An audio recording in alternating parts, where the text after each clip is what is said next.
تک جو ایک کے بعد دیگر شاعر کو آپ کے سامنے پیش کر رہے تھے، مائک پہ جناب رضوان فاروقی، آپ کئی حوالوں سے آپ کی شخصیت محتاج تعارف نہیں ہے، ایک ناقد کی حیثیت سے، ایک مبصر کی حیثیت سے، ایک صحافی کی حیثیت سے، ایک شاعر کی حیثیت سے، کئی حوالوں سے آپ کو جانا اور پہچانا جاتا ہے۔ مائک پہ ہیں جناب رضوان فاروقی صاحب۔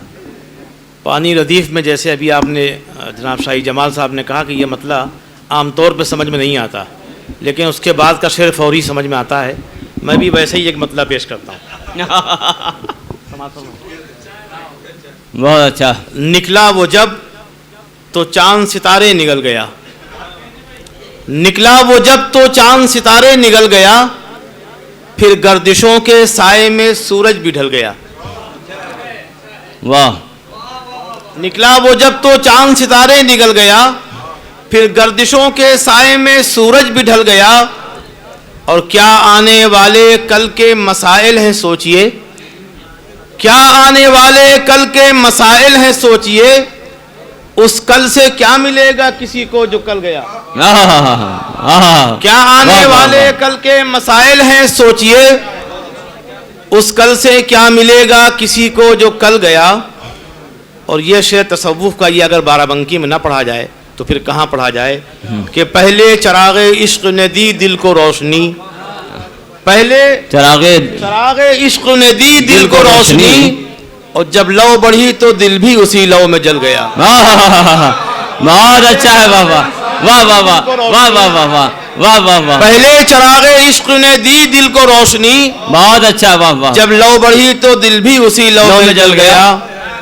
اور یہ شعر بھی سماعت فرمائیں کہ کرنے لگا جو تن میرا آسائشیں طلب، کرنے لگا جو تن میرا آسائشیں طلب، پیچھے جو چل رہا تھا وہ آگے نکل گیا۔ کرنے لگا جو تن میرا آسائشیں طلب، پیچھے جو چل رہا تھا وہ آگے نکل گیا۔ اور سیلاب غم کا حال بتانا فضول ہے، سیلاب غم کا حال بتانا فضول ہے، جب ہر ورق کتاب تمنا کا گل گیا۔ اور مقطع سماعت فرمائیں کہ رضوان ہم خدا سے اما مانگتے رہے، رضوان ہم خدا سے اما مانگتے رہے، طوفان اٹھا ضرور تھا لیکن وہ ٹل گیا۔ واہ واہ واہ واہ واہ واہ واہ واہ واہ۔ اما مانگتے رہے، طوفان اٹھا ضرور تھا لیکن وہ ٹل گیا۔ چند شعر اور سماعت فرمائیں۔ یہ ہمارا دور جو ہے، ترنم بھی پڑھوں گا واسف بھائی، یہ ہمارا دور عجیب دور ہے، جھوٹی باتیں ہیں انہیں کو زیادہ اہمیت دی جاتی ہے۔ مطلع یوں ہوا کہ عجب جھوٹے قصے گڑھے جا رہے ہیں، عجب جھوٹے قصے، عجب جھوٹے قصے گڑھے جا رہے ہیں، مگر آب زر سے لکھے جا رہے ہیں۔ عجب جھوٹے قصے گڑھے جا رہے ہیں، مگر آب زر سے لکھے جا رہے ہیں، اور روایت کی خطا مڈیروں پہ بیٹھے، روایت کی خستہ منڈیروں پہ بیٹھے، خستہ مڈیروں پہ بیٹھے غٹرغوں کیے جا رہے ہیں۔ بہت اچھا ہے یار، روایت کی خستہ مڈیروں پہ بیٹھے واہ واہ واہ واہ، غٹرغوں کیے جا رہے ہیں۔ اور یہ شعر بھی سماعت فرمائیں کہ انہیں کیا غرض فائدہ ہو کہ نقصان، انہیں کیا غرض فائدہ ہو کہ فائدہ ہو کہ نقصان، وہ تعویذ گنڈے لکھے جا رہے ہیں۔ انہیں کیا غرض فائدہ ہو کہ نقصان، وہ تعویذ گنڈے لکھے جا رہے ہیں۔ اور غریبوں کو لوٹا ہے جس جس نے رضوان، غریبوں کو لوٹا ہے جس جس نے رضوان، انہی کے قصیدے لکھے جا رہے ہیں۔ قبلہ واصف بھائی کا حکم ہے، اور حکم کو ٹالنا نہیں چاہیے، بڑوں کے پتہ نہیں کون سی صلاحیت کب جاتی رہے۔ میں شعر پیش کرتا ہوں۔ کون سی صلاحیت کب جاتی رہے۔ مطلع عرض ہے کہ یہ جنت جہنم کا معاملہ بھی عجیب ہے، علماء سے لے کے وائز تک، شعراء سے لے کے علماء تک ایک ہی ذکر ہے کہ صاحب وہ جہنم جو ہے اس کے خوف سے عبادت کرنا چاہیے، اور جنت کی لالچ میں کرنا چاہیے۔ میں اس مطلع کو یہاں پیش کرتا ہوں، اس کے بعد دوسری غزل پیش کرتا ہوں، پڑھ دوں واسف بھائی۔ مطلع عرض ہے، سب کو واعظ نے، سب کو واعظ نے، سب کو واعظ نے جہنم سے ڈرا رکھا ہے، اس کی رحمت کے سوا حشر میں کیا رکھا. واہ واہ واہ. سب کو واعظ نے سب کو واعظ نے جہنم سے ڈرا رکھا ہے. اس کی رحمت کے سوا حشر میں کیا رکھا ہے. اور یہ شعر بھی سماعت فرما لیں کہ ہم اسی نام سے دیتے ہیں صدائیں اس کو. ہم اسی نام سے دیتے ہیں. ہم اسی نام سے دیتے ہیں صدائیں اس کو. اس نے جو نام ہمیں اپنا بتا رکھا ہے. واہ واہ واہ واہ واہ واہ واہ واہ. ہمیں اپنا بتا رکھا ہے. ظلمت کفر نہ آئے گی یقیناً ہم تک. ہم نے قرآن کو سینے میں بسا رکھا ہے. واہ واہ واہ واہ واہ واہ واہ. ظلمت کفر نہ آئے گی یقیناً ہم تک. ہم نے قرآن کو سینے میں سجا رکھا ہے. واہ. اور اس کا مقطع بھی حاضر ہے.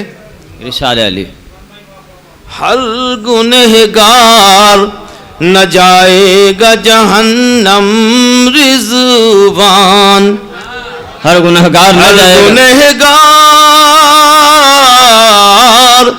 ہر گنہگار نہ جائے گا جہنم رضوان. اس نے توبہ کا بھی ایک باب کھلا رکھا. بہت اچھا ہے رضوان بھائی. واہ اس واہ نے واہ توبہ کا بھی ایک باب کھلا رکھا ہے.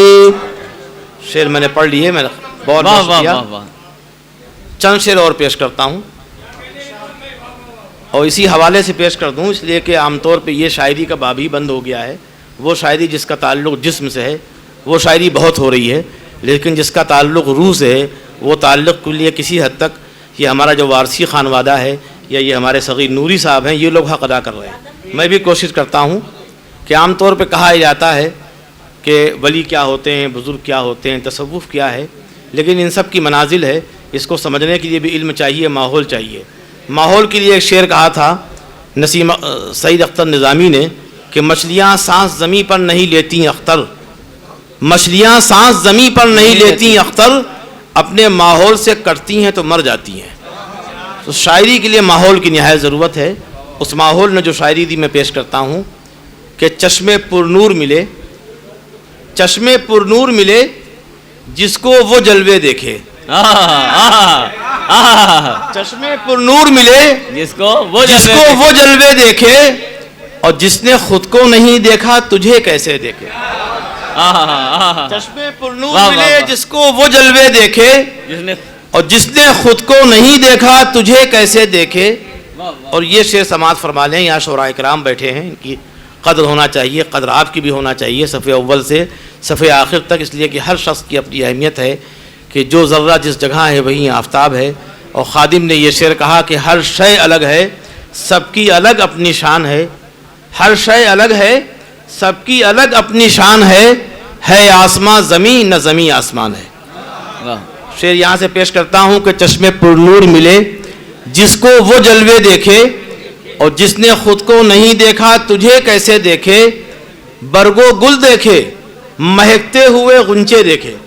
سنیں بھائی صغیر بھائی؟ جی جی نہیں سن رہے ہیں. برگو گل دیکھے مہکتے ہوئے غنچے دیکھے, ایک جلوے کے لیے سینکڑوں پردے دیکھے. ایک جلوے کے لیے سینکڑوں پردے غنچے دیکھے, ایک جلوے کے لیے سینکڑوں پردے دیکھے. اور بند تھی آنکھ تو حاوی تھے اندھیرے ہم پر، بند تھی آنکھ تو حاوی تھے اندھیرے ہم پر، اور جب کھلی آنکھ اجالے ہی اجالے دیکھے۔